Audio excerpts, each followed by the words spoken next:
Subscribe करें super TV channel को और बेल आइकॉन को प्रेस करें लेटेस्ट वीडियोस और इन्फॉर्मेशंस के लिए। अस्सलाम वालेकुम दोस्तों, की हाल चाल है। मैं ਤੁਹਾਡਾ मेज़बान मोहम्मद शाह ਤੇ ਤੁਸੀਂ ਦੇਖ ਰਹੇ ਹੋ ਸਾਡਾ YouTube ਚੈਨਲ ਸੁਪਰ ਟੀਵੀ। ਸਭ ਤੋਂ ਪਹਿਲੇ ਉੱਤੇ ਸਾਡੇ ਚੈਨਲ ਨੂੰ ਕਰੋ ਸਬਸਕ੍ਰਾਈਬ ਤੇ ਬੈਲ ਆਈਕਨ ਨੂੰ ਕਰੋ ਪ੍ਰੈਸ ਤਾਂ ਕਿ ਜਿਹੜੀ ਵੀ ਵੀਡੀਓ ਲਾਈ ਉਹਦੀ बर वक्त इतला मिल सके। दोस्तों ਅੱਜ ਇੱਕ ਗਾਂ ਲੈ ਕੇ ਆਇਆ ਤੁਹਾਡੇ ਵਾਸਤੇ ਫਾਰ ਸੇਲ ਹਾਸਲਪੁਰ ਦੇ ਕਰੀਬ ਹੈ ਇਹ ਤੇ ਸਾਡੇ ਨਾਲ ਇਹਦੇ ਓਨਰ ਨੇ ਸ਼ਿਜ਼ਾਦ ਸਾਹਿਬ। अस्सलाम वालेकुम सर, केड़ी नस्ल हैगी है? ये सर साहिवाल ही चोलिस्तान क्रॉस हैगी। शाहीवाल चोलिस्तान क्रॉस है।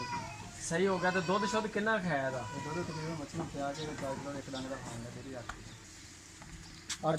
अच्छा कैमरामैन साहब जरा ਇਹਦਾ ਲੇਵਾ ਦਿਖਾਓ ਸਵਾਰ ਕੇ। ਅੱਛਾ ਸ਼ਿਜ਼ਾਦ ਭਾਈ ਇਹਦਾ ਦੁੱਧ ਕਿੰਨਾ ਹੈ? ਇਹਦਾ 8 ਕਿਲੋ ਗੜੜੀਆਂ ਮਾਰ ਕੇ ਦੁੱਧ ਆ ਗਿਆ ਜੀ।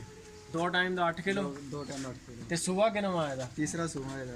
ਅਸੀਲ ਹੈ ਬਿਲਕੁਲ। ਬਿਲਕੁਲ ਸੇਲ ਹੈ ਇਹਦੇ ਤੇ ਜਿੱਦਾਂ ਮਾਜੀ ਪਾਉਣਿਆਂ ਨੇ ਚੋਲਿਆਂ ਨੇ। ਆ ਦੋਸਤੋ ਤੁਸੀਂ ਦੇਖ ਰਹੇ ਹੋ ਮਾਸ਼ਾਅੱਲਾ ਬਿਲਕੁਲ ਅਸੀਲ ਹੈ। ਹਾਲਾਂਕਿ ਮੈਂ ਉਪਰਾ ਬੰਦਾ ਇਹਦੇ ਕੋਲ ਬਿਲਕੁਲ ਯਾ ਤੁਸੀਂ ਚੈੱਕ ਕਰ ਸਕਦੇ ਹੋ ਬਿਲਕੁਲ ਅਸੀਲ ਹੈਗੀ ਆ ਤੇ 8 ਲੀਟਰ ਦੁੱਧ ਆ ਇਹਦਾ।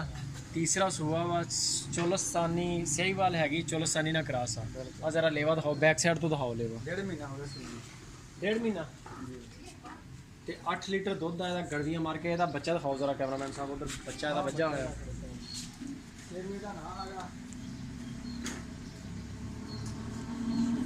ਇਹ ਜੀ ਬੱਚਾ ਆ ਗਿਆ ਇਹਦਾ।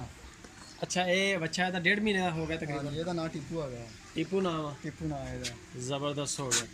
ਬੱਚਾ ਵੀ ਮਾਸ਼ਾਅੱਲਾ ਸੋਹਣਾ ਵਾ। ਤੇ ਅੱਛਾ ਇਹਦੀ ਹੁਣ ਕੀਮਤ ਦੱਸੋ ਕੋਈ ਪਿਆਰ ਮੁਹੱਬਤ ਵਾਲੀ ਕਿੰਨੇ ਕੁ ਦੀ ਹੈ? ਇਹ ਇਸ ਟਾਈਮ ਸਾਰੇ 1,20,000 ਰੁਪਏ ਦੀ। 1,20,000 ਫਾਈਨਲ ਕੀਮਤ ਆ। ਫਾਈਨਲ ਕੀਮਤ ਠੀਕ ਹੈ ਦੋਸਤੋ, ਅਗਰ ਕਿਸੇ ਭਰਾ ਨੂੰ ਪਸੰਦ ਆਵੇ ਤੇ ਸਾਨੂੰ ਕਮੈਂਟ 'ਚ ਦੱਸੋ। ਸਾਡੇ ਨੰਬਰ ਉੱਪਰ ਵੀਡੀਓ ਦਾ ਚੱਲ ਰਿਹਾ ਵਾ, ਇੱਥੇ ਤੁਸੀਂ ਸਾਨੂੰ WhatsApp ਕਰੋ, ਮੈਸੇਜ ਕਰੋ, ਅਸੀਂ ਤੁਹਾਡੇ ਨਾਲ ਰਿਪਲਾਈ ਕਰਾਂਗੇ ਇਨਸ਼ਾਅੱਲਾ। ਤੇ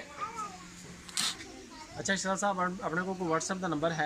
नहीं सर, WhatsApp पर नहीं। ठीक है दोस्तों, WhatsApp का नंबर मेरा अपना स्क्रीन के उपर चल रहा। अगर किसी भरा माल पसंद आए तो दुध की तसली 8 लीटर दुध होएगा। यार तुम 2 बारी आओ 4 बारी आओ जिन्नी मर्जी आओ चोगो पूरे 8 किलो खान शान होके बिल्कुल फवार तो नहीं मारनगे थान माशाल्लाह बिल्कुल ठीक आ जाने। आ कैमरा साडी घर दी पाली होई है। अच्छा घर दी पाली। तीसरा सूआ आ गया। तीसरा सूआ जी घर की पाली हुई है। जे अगर किसी भरा पसंद आए तो WhatsApp के नंबर पर चल रहा वा, तुसीं साडे WhatsApp ते मैसेज करो, ऑडियो मैसेज इंशाल्लाह तो फौरन जवाब देंगे। तो पूरे पाकिस्तान के डिलीवरी की सहूलत है। साडे को आओ, तुसीं आके एक टाइम 2 टाइम 3 टाइम दुध चो के चेक करो तो इंशाल्लाह तुहानूं दुध पूरा करा के